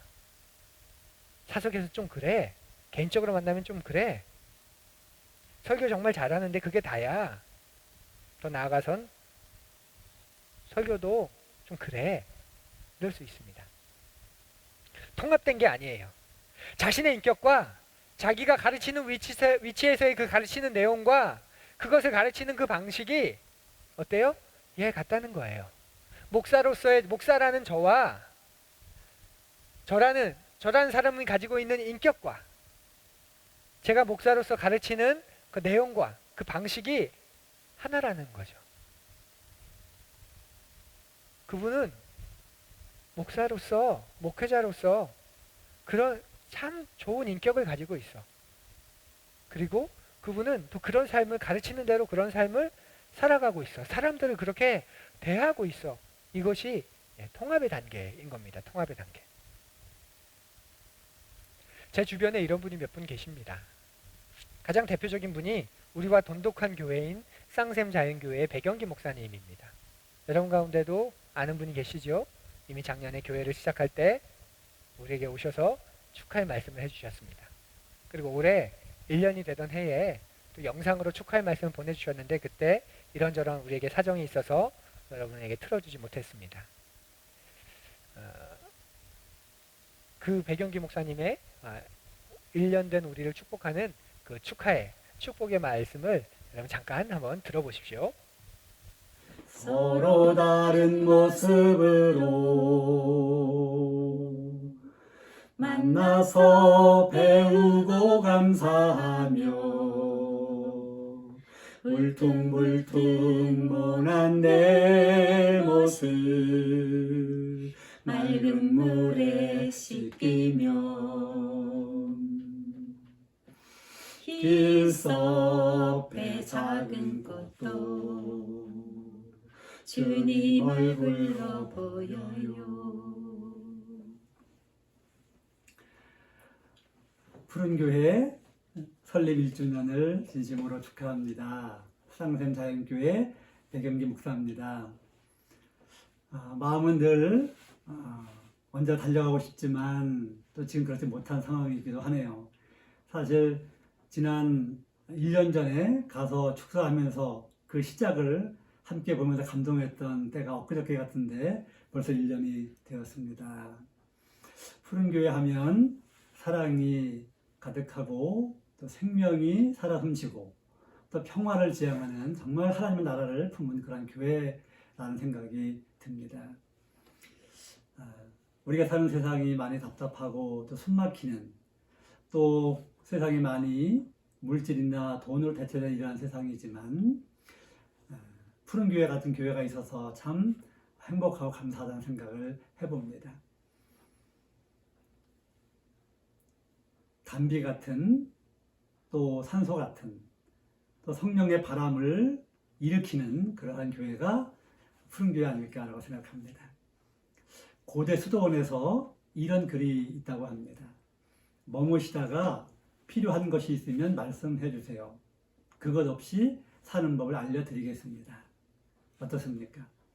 우리는 무엇이 부족하거나 필요하면 그걸 만들고 또 갖춰야 한다고 생각하지만 어쩌면 그것은 온전한 것이 될 수 없지요. 그것 없이 사는 법, 이것이 신앙의 비밀과 또 이것이 신앙의 신비가 아닐까라고 생각합니다. 우리는 풍족한 가운데도 또 부족한 가운데도 우리는 늘 자족하며 감사하며 살 수 있는 그러한 사람들이지요. 이제 1년 지난 푸른교회, 어떻게 보면 많이 부족할 수 있고 또 여러 가지로 많이 아쉬운 것이 있을 수 있지만 지금까지 너무나 잘 지내왔다고 생각합니다. 앞으로도 더 좋은 모습으로 더 정말 생명이 가득한, 정말 하나님이 기뻐하시는 그러한 푸른 교회로 나아갈 것을 믿고 축하하며 또 축복합니다. 여러분 어떠십니까? 이 백영규 목사님은 장담컨대 인격과 가르치는 내용과 가르치는 방식이 통합된 분입니다. 이런 어른을 알고 있다는 것, 그런데 서로 알고 있다는 것, 얼마나 놀라운 큰 복인지 모릅니다. 이런 분들은 뵐 때마다 영감을 불러일으키죠. 우리에게, 우리 자신에게. 그래서 이런 분은 실력이 뛰어나고요, 성품도 정말 온유하고 겸손합니다. 그러면서 단호합니다. 온유하고 겸손한데 또 단호해요. 신앙도 깊고 이 세 가지가 분리되지 않고 어우러져 있는 사람을 보는 것은 굉장히 영광스러운 일입니다. 우리나라에 많은 CEO들이 있죠. 사장님들이 있어요. 그런데 그런 분들 가운데 이런 통합된 모습을 가지고 있는 분들이 있습니다. 그리고 그런 사람들을 따르는 사람들은 이분을 진짜 리더라고 추앙하죠. 저 사람은 우리를 힘들게 몰아세워서 우리의 생산량을 고취시켜서 최대한 많은 이익을 빼먹으려는 사람이 아니라, 월급 많이 주고 그만큼 빼먹으려는 사람이 아니라 정말 저분은 우리의 리더야, 이 회사의 리더야, 정신적인 리더야, 그렇게 말할 수 있는 분들이 있습니다. 또 그렇게 여김을 받는 거예요. 그리고 실제로 성공한 CEO들 가운데에서 존경받는 CEO들이 그런 사람들의 모습입니다. 자기 밑에 있는 사람들의 행복과 삶의 질과 그들이 의미 있게 사는 것과 그 가족들이 가치 있게 사는 것을 중요시 여깁니다. 그저 돈을 많이 벌겠다는, 그래서 CEO와는 너무나도 다른 거죠. 제가 지금 꽤 길게 소명찾기라는 책에 있는 내용을 여러분에게 소개해 드렸는데요. 사랑하는 푸른이 여러분, 여러분 스스로 여러분의 직업에, 여러분이 지금 하고 있는 일에 성숙도와 완성도를 한번 돌아보십시오. 내 직업은, 내가 지금 하고 있는 일은 그건 직업이 아닐지라도 어느 정도의 단계에 있는가? 돈벌이 수준, 먹고 사는 수준, 괜찮은 수준, 즐기는 수준, 의미 있는 수준, 아니면 통합된 수준. 여러분 어느 단계에 계십니까? 이런 질문과 돌아봄이 정말 중요합니다. 왜냐하면 우리가 하는 일이 우리를 만들기 때문에 그렇습니다. 처칠의 아주 유명한 말이 있는데, 영국의 정치가인 윈스턴 처칠의 아주 유명한 말이 있습니다. 직업을 선택하고 정성을 기울이는 것은 우리이지만 결국에 직업이 우리를 만든다. 다시 한번 들어보십시오. 직업을 선택하고 정성을 기울이는 것은 우리이지만 결국에 직업이 우리를 만든다. 직업은 나의 나됨을 결정하는 아주 중요한 한 요소입니다. 그러면 이제 우리가 중요하게 여겨야 하는 게 생깁니다. 바로 내가 지금 하고 있는 직업이 또는 내가 지금 하고 있는 일이 바르게 내가 선택한 것인가 하는 거예요. 그렇게 선택한 직업이나 일을 내가 바르게 하고 있는가 하는 것입니다. 왜냐하면 우리의 인생이 달라질 수 있기 때문에 그래요. 지난주에 자세히 살펴봤던 것처럼 많은 사람들은 직업을 선택할 때 가장 중요하게 여기는 게 돈이지요. 수입입니다. 그 다음이 장래성입니다. 이 장래성 안에는 안정성도 들어가 있죠. 그래서 왜 그 일을 선택했어요? 하고 물으면 열의 아홉은 돈이 돼서요. 장기적으로 발전 가능이 있어서요. 안정돼서요. 이렇게 대답을 해요.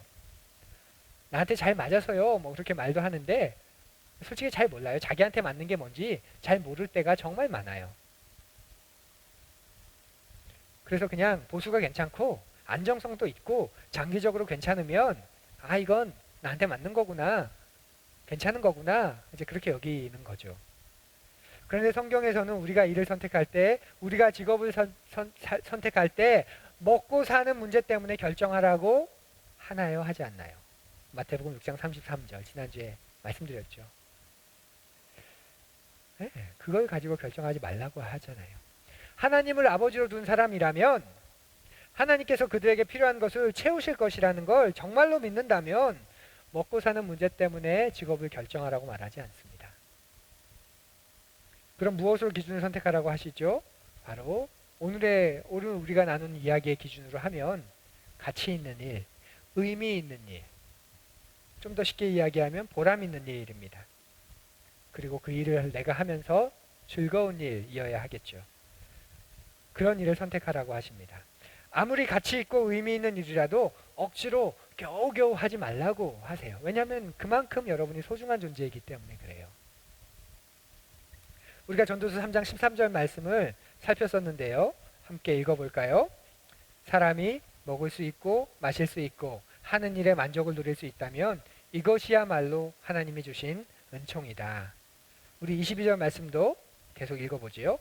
그리하여 나는 사람에게는 자기가 하는 일에서 보람을 느끼는 것보다 더 좋은 것은 없다는 것을 알았다. 그것은 곧 그가 받은 몫이기 때문이다.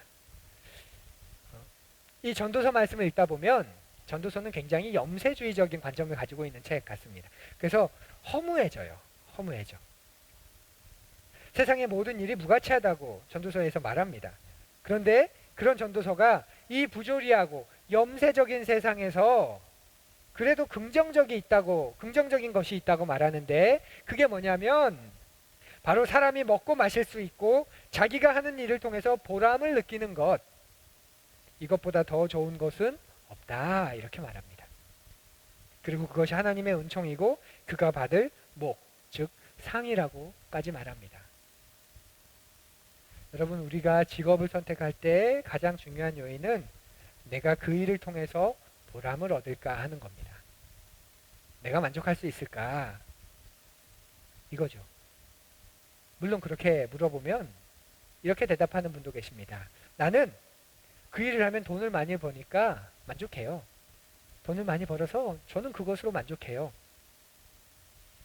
그렇게 애초부터 돈을 많이 버는 것을 보람으로 가치 있는 것으로 만족을 여기는 사람도 있습니다. 그런데 그건 좀 다른 이야기죠. 성경은 돈으로 만족과 기쁨을 구하지 말고 네가 하는 일 그 자체로 만족과 보람을 느낄 수 있는 일이 무엇인가를 찾으라고 합니다. 그리하면 하늘아버지께서 채우시겠다고, 공급하시겠다고, 책임지시겠다고 말하는 겁니다. 하나님이요. 하나님이. 정리해보면 여러분이 한번 대답을 해보십시오. 우리가 어떤 일을 할 때, 우리가 어떤 것이든 무엇인가 어떤 일을 할 때 가장 먼저 생각해야 되는 게 뭐죠? 그 일을 통해서 우리가 만족과 기쁨과 보람을 느낄 수 있는가 하는 겁니다. 그러면 만족과 기쁨과 보람의 기준이 어디에 있을까요? 그것은 그 사람이 세상을 바라보는 눈에 있다고 말씀을 드렸어요. 그 사람의 가치관에 달린 거예요. 그 사람의 세계관, 그 사람의 시각에 달린 겁니다. 나는 보람과 기쁨이 돈을 많이 버는 것에 있다. 그렇게 말할 수 있는 거예요. 특별히 경제적으로 어려웠던 삶을 살았던, 옛날 말로 하면 찢어지게 가난했던 시절에 그런 아픔을 가지고 있는 사람은 월급을 받고 돈을 모으면, 그래서 통장에 돈이 불어가는 것을 보면 엄청 기쁘고 보람이 있습니다. 말할 수 없는 기쁨이 있어요. 만족을 느낍니다. 여러분들도 그런 경험 있지 않으십니까? 통장에 돈 들어가는 기쁨, 그런 것으로 삽니다. 그런데 그게 나쁘다는 게 아니고요. 그게 그 사람의 시각이고 그 사람의 눈이기 때문에 그렇다는 거예요. 만족과 보람이 어디에서 오는 것인지를 푸른교회 하늘가족 정도 되셨으면 여러분 이제 아셨으면 좋겠습니다. 내 만족과 보람, 만족과 보람이라고 하는 것이 어디에서 오는 것인지를 이제 우리는 그 정도는 좀 아는 그런 하늘가족이 되었으면 좋겠습니다. 만족과 보람은 내가 무엇을 가치 있게 여기느냐, 내가 무엇을 중요하게 여기느냐에 따라 달라지는 거예요. 이제 우리 그 정도는 좀 사람을 대하면서, 사람의 이야기를 들으면서 분석할 줄 알고 좀 그 내면까지 볼 수 알 줄 아는 그런 안목이 생기면 좋겠습니다. 내 가족 먹여 살리기 위해 열심히 일하는 거 분명 보람이 있는 일입니다. 가치 있는 일이에요. 그 사람의 세계관이 나는 내 가족을 책임져야 해 하는 마음으로 일한다면 그건 귀한 겁니다. 그런데 드리고 싶은 말씀은 그냥 그런 이야기 일단 다 빼고, 그런 단계들이 있는데 가장 높은 단계, 지고의 단계, 그래서 모든 그리스도인들이 그 지고한 가치를 추구할 수 있다면 얼마나 영광스러울까 하는 겁니다. 그러니까 내가 하는 단계가 지금 뭐 어느 정도냐, 뭐 그런 거 말고 이런 기준이 있는데, 그러면 우리가 그 기준을 바라볼 수 있다면, 그 기준을 나의 기준으로, 나의 가치관으로 삼을 수 있다면, 이 땅에 그리스도인들이 그런 삶을 살 수 있다면 얼마나 놀라울까, 얼마나 영광스러울까 하는 거예요. 그게 그리스도인입니다. 그리스도인은 하나님을 이용해서 내가 원하는 것을 얻는 사람이 아니라 하나님께서 하고 계시는 일에 나도 같이 걸어가겠다, 그런 사람입니다. 그 일이야말로 세상에서 가장 가치 있는 일이고 가장 멋진 일입니다 라고 말할 수 있는 사람이에요. 하나님이 하시는 일에 내가 참여할 수 있다면, 하나님, 아니 제가 참여할 수 있도록 좀 도와주십시오 라고 말하는 게 바로 참된 그리스도인입니다. 하지만 여러분의 만족과 기준에 하나님의 나라와는 관계없이 만족과 기쁨을 누리는 그런 기준을 가지고 계신다면, 가장 먼저 필요한 것은 여러분의 세계관, 여러분의 가치관을 정돈해야 합니다. 손을 봐야 하는 겁니다. 그걸 손보지 않고, 그걸 정리하지 않고서는 하나님이 들어가시는 것, 하나님의 은혜가 역사하는 것 어렵습니다. 우리가 어떻게 그리스도인이 되었습니까? 우리의 가치관이 바뀐 거잖아요. 내가 내 인생의 중심이었던 사람이 그리스도를 통해서 아니구나, 내가 내 인생의 중심이 아니구나, 하나님이구나, 예수 그리스도이시구나, 그분이 나를 위해 대신 죽으셨구나, 그래서 이제 내 인생의 주인이 바뀌었구나, 그 가치관이 바뀐 게, 그럴 때 비로소 우리가 그리스도인이 된 것입니다. 그리고 그 그리스도인을 살아가는 삶은 이제 그것이 계속해서 삶의 영역에서 온전히 적용이 되는 거예요. 나는 내 인생의 주인이 바뀌어서 그 한마디로 끝나는 게, 퉁치는 게 아니라 그게 이제 인생의 각각의 영역에서 적용되는 거죠. 그런 가치관의 변화들이 일어나는 겁니다. 그래서 그것을 먼저 정리하셔야 됩니다. 난 돈을 많이 벌어서 만족해, 난 이걸 하면 사람들이 알아주니까 만족해, 그런 것이 여러분의 기준이라면 직업 선택은 어차피 여러분의 만족과 여러분의 보람을 위해서 가는 것일 뿐입니다. 그래서 갈수록 잘못된 방향으로 갈 수밖에 없습니다. 일과 노동, 직업의 문제는 그렇기 때문에 단순히 내가 어떤 일을 하느냐, 어떤 직업을 가지고 있느냐, 그런 게 아닙니다. 내가 변호사를 할까요? 뭐 의사를 할까요? 농부가 될까요? 뭐 선생님, 교사가 될까요? 그런 문제가 아닙니다. 내가 무엇에 진정한 가치를 두고 있는가 하는 문제입니다. 내가 무엇이 정말로 의미있다고 생각하는가, 바로 그것에 관한 것입니다. 그것이 내 직업으로 결국 나타나는 겁니다. 그리고 그것이 우리의 인생이 되는 거예요. 인생. 여러분, 인생은 바로 이겁니다. 같이 읽어보실까요? 인생이란 내가 해야 할 일을 찾아서 충성하는 여정이다. 여러분, 우리의 인생은 우리가 충성해야 하는 그분을 찾았습니다. 그렇죠? 이제 그 충성해야 하는 그분께서 충성하라고 하시는 그 일을 찾아서, 그 해야 하라고 하신 그 일을 찾아서 그래서 충성하는 과정입니다. 그래서 저는 제가 표처럼 한 번씩 내뱉는 말이 있습니다. 내 인생에 주인이 있다. 주인이 맡긴 일이 있다. 주인이 결산할 때가 있다. 제 스스로에게 한 번씩 되뇌는 말입니다. 내 인생에 주인이 있다. 주인이 맡긴 일이 있다. 주인이 결산할 때가 있다. 우리의 인생이 그런 거예요. 내가 해야 할 일을 찾아서 충성하는 여정입니다. 사랑하는 푸른이 여러분, 내가 어떤 일을 해왔는가가 내 인생입니다. 내가 해야 할 일과 하나님께서 하고 계신 일을 연결시켜 가는 것, 그것이 인생입니다.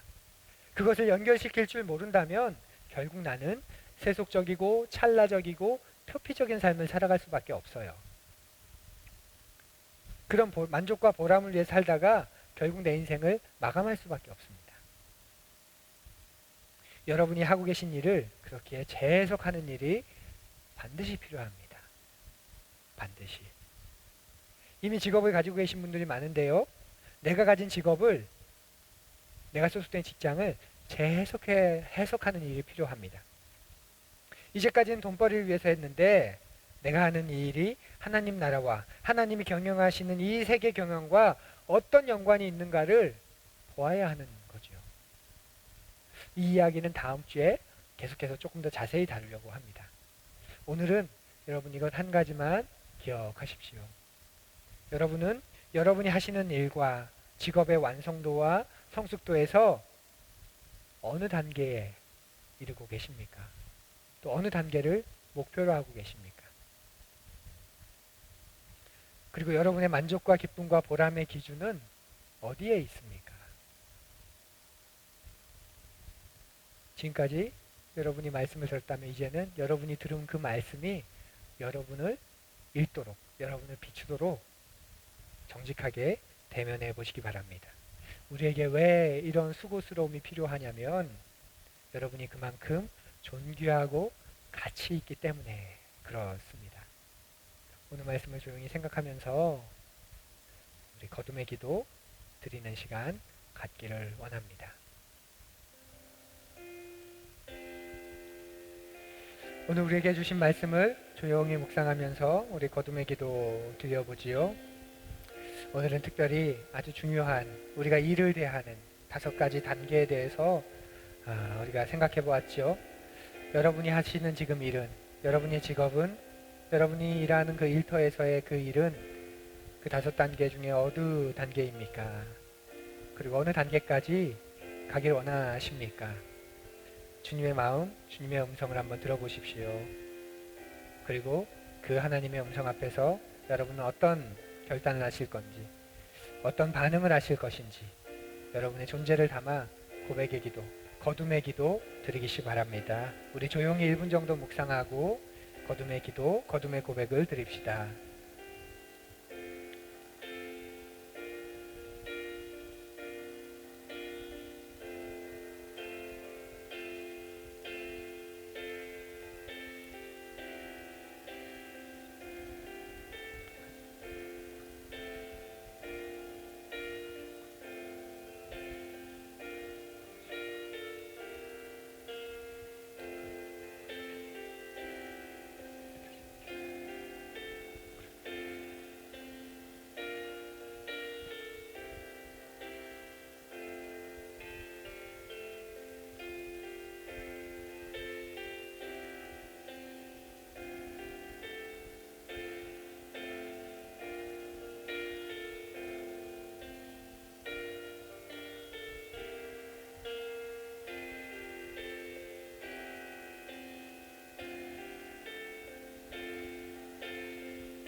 하나님, 제가 저의 인격과 제가 가르치는 내용과 제가 그것을 가르치는 그 방식이 통합되었으면 좋겠습니다. 나누이지 않았으면 좋겠습니다. 우리 사랑하는 푸른이들과 하늘 가족이 자신들에게 주어진 그 일을 함에 있어서 그들의 인격과 그들이 그 일을 하는 방식과 또 그 일을 행하는 자세가 다르지 않았으면 좋겠습니다. 우리에게 그런 삶의 수준이 형성되도록, 그런 삶의 수준까지, 단계까지 도달하도록 주님 도와주옵소서. 이 시간 예수 그리스도를 나의 주, 나의 하나님으로 고백하는 11조 청지기 예물을 드립니다. 하나님은 우리 인생의 주인이십니다. 시간의 주인이시고 우리 육체의 주인이시고 내가 소유하고 있는 모든 관계의 주인이십니다. 내가 가지고 있는 꿈의 주인이십니다. 뿐만 아니라 내가 가지고 있는 재물의 소유의 주인이십니다. 나는 그것을 위임받은 청지기입니다. 그것을 고백하는 가장 강력한 그리고 가장 성경적인 방법이 바로 내 인생의 내 재물의 주인이 하나님이시라는 그 11조 예물을 드리는 것이지요. 하나님, 이 시간 그렇게 청지기 예물을 드리는 우리 사랑하는 푸른이들의 하늘 가족의 그 고백을 받아주옵소서. 또 주님 앞에 감사한 일이 생겨서 또 선교사님들을 돕고 싶어서 또 여러 가지 교회의 필요가 보여서 예물을 드리는 귀한 또 푸른이들과 하늘 가족을 주님 축복하여 주옵소서. 그것들 또 그 무엇보다 하나님의 말씀 앞에 내 존재를 드리는, 하나님 저에게 이렇게 말씀하셨으니 제가 하나님 앞에 이런 결단과 이런 다짐을 드리며 내 인생 자체를 드립니다. 그렇게 드리는 그 거듭의 기도를 그 무엇보다 기뻐하며 주님 받아 주옵소서. 그리고 우리의 인생을 선하게 인도하여 주시고 주관하여 주시고 사용하여 주옵소서. 이번 한 주의 삶 속에서도 그 하나님을 경험할 수 있기를 간절히 원합니다. 우리가 조금은 더 하나님을 닮은 인생이 되기를 간절히 소원합니다. 그래야 이 땅을 살아가는 것이 감사하고 감격스러운 일이고 하나님 참 좋습니다 이렇게 고백하는 한 주가 되도록 도와주옵소서. 예수님 이름으로 기도드립니다. 아멘. 우리 교회 소식 나누겠습니다. 오늘은 교회 소식이 좀 많은데요. 여러분 추석 잘 쉬셨지요? 집에 머무르신 분은 가족을 깊이 누리는 그런 기쁨이 있으셨을 거요. 또 다녀오셨던 분들은 만남의 기쁨과 행복이 깃든 그런 시간이셨을 겁니다. 변함없이 하나님을 예배하며 이렇게 믿음의 길에 동행하는 모두를 환영하고 또 축복합니다. 우리 교회가 속해 있는 이 김포시의 행정 지침에 따르면 20인 이하 300석 미만 예배실은 20인 이하의 현장 예배가 가능합니다. 물론 이제 방역 지침을 잘 따르는 경우에 한해서입니다. 까닭에 다음 주일부터 대면 예배와 비대면 예배를 병행해서 현장 예배와 온라인 예배를 함께 드릴 것입니다. 초등학생 이상 다음 세대는 도란도란에서, 그리고 영유아와 어른은 두근두근에서 예배를 드리겠습니다. 교회는 그렇게 이어가지만 비대면 예배를 원하시는 그 푸른이가 계시면, 하늘 가족이 계시면 기존처럼 유튜브 영상을 통해 드릴 수 있다는 것도 기억해 주시고 여러분의 마음에 또 평안하신 대로 그렇게 결정하시면 좋겠습니다. 이번 주부터 이만영, 이원주, 선우미경님과 이혜성 청년이 1:1 성경 공부를 시작합니다. 지난주까지 3주간의 새가족 성경 공부를 잘 마쳤습니다. 축하드리고요. 이어지는 4주간의 과정도 성실하게 참여해 주십시오. 화상회의 앱인 줌을 이용하여 진행할 것입니다. 남성 푸른이는 저와 또 여성 푸른이는 정다현 사모와 함께 진행할 것이오니 시간을 이렇게 맞춰 주시기를 바랍니다. 다음 주일부터 3주간 새가족 성경 공부가 또 열립니다. 장소는 이곳 두근두근에서 시작되고요. 시간은 책 읽는 오후 예배를 대신하여서 그 시간에 드리게 됩니다. 신청하신 백두홍, 이지현, 또 전병상, 박상미, 정지현님은 참석해 주시면 됩니다. 특별히 박상민님은 직업관계로 온라인상으로도 참여할 수 있습니다. 하늘가족이 되는 첫 발걸음입니다. 유익한 시간이 될 수 있도록 우리 하늘가족께서는 이분들을 위해 기도해 주시기를 부탁드립니다. 오는 화요일 씨앗학교가 드디어 개학합니다. 오전반과 오후반으로 나누어서 단축 수업으로 진행되는데요. 안전하게 진행될 수 있도록 특별히 기도해 주십시오. 새로운 가정이 한 3가정 정도 또 참여하게 되어서 좀 인원도 좀 많아지게 되었는데요. 안전하게 잘 진행할 수 있도록 또 기도 부탁드리겠습니다. 여러분은 잘 모르시겠지만 요즘 교회의 고민이, 더 정확하게 이해하면 저의 고민이 굉장히 큽니다. 다음 세대가 많아졌기 때문입니다. 다음 세대 아이들이 누구인지, 또 어떤 눈빛을 가진 아이들인지, 또 이 아이들은 무엇을 좋아하는지 여러분 따뜻한 눈으로 여러분의 마음에 두는 것이 가장 먼저 필요합니다. 무엇을 해줄까 보다 이 아이는 어떤 아이인지, 그리고 이 아이에게 나는 어떤 모습으로 비춰질지를 생각해 보면서 그 관계를 또 친밀하게 맺어가기를 간절히 원합니다. 그런 어른은 사라지고 이 아이들이 마땅히 롤 모델로 삶은 그런 사람은 사라지고 그저 이 아이들을 위해서 뭔가를 해줘야 하는 그런 기능으로서의 교회가 되지 않았으면 좋겠습니다. 우리가 먼저 그런 관계를 맺어야 할 것입니다. 여러분, 우리 아이들을 뭉뚱그려서 대하지 말아 주십시오. 이렇게 교회가 작은데 몇 명 되지 않는데 그 아이들마저도 뭉뚱그려서 그렇게 대하지 않기를 바랍니다. 한 달에 한 번 정도는 각 아이들과 인사라도 나눌 수 있는, 한마디라도 할 수 있는 그런 관계가 되어 주십시오. 우리 아이들은 수민이, 수아, 윤지, 주영이, 서희, 또 수아, 윤성이, 주희, 서준이, 설이, 윤담이, 지성이, 규빈이, 아인이, 윤슬이, 하리, 규태, 이렇게 있습니다. 동명이인도 있습니다. 그래서 우리 아이들, 여러분들 한 번에 다 이름을 외울 수도 없고 얼굴과 이름과 부모님을 매칭할 수는 없지만 우리 다음 주부터 만나서 예배드리고 잠깐만 예배드리고 헤어지는 그런 관계가 되겠지만, 그럼에도 아이들의 모습을 보시고 인사하시고 그러면서 아는 관계가 되었으면 좋겠습니다. 우리 교회 각 공간마다 이름이 있지요. 여러분 의미를 생각하면서 좀 외워주시고요. 다음 주부터 어디서 모입니다. 또 이런 표현들이 있을 때 한 번에 알 수 있도록 여러분 그렇게 해주셨으면 좋겠습니다. 다른 주요한 일정들은 또 주보를 참조해 주십시오. 우리 다 같이 일어나서 다짐과 감사의 찬양 드리겠습니다.